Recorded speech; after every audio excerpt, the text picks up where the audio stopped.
តោះសួស្តីបងប្អូនទាំងអស់គ្នាថ្ងៃនេះខ្ញុំចេញមកលក់ Kawasaki Z300 ឆ្នាំ 2018 ពុនពេញឆ្នាំ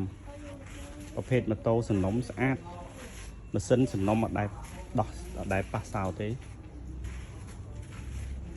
មើលដៃជើងវា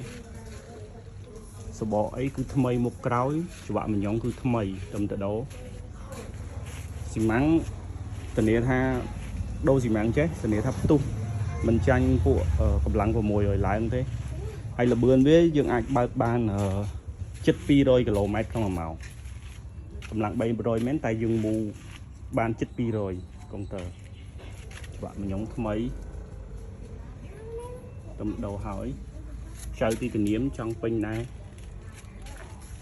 កែបអីស្អាតតែមស៊ីនកុងទ័រវាដើរទាំងអស់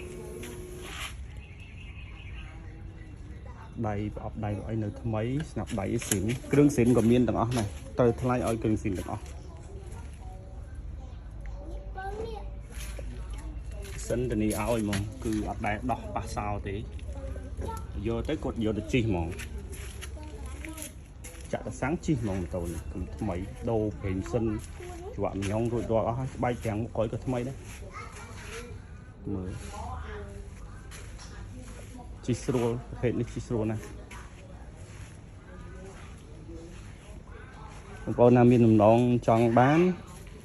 អាចចាក់តងខ្ញុំបានចង់មកមើលមកអីក៏បានដែរសបកធំ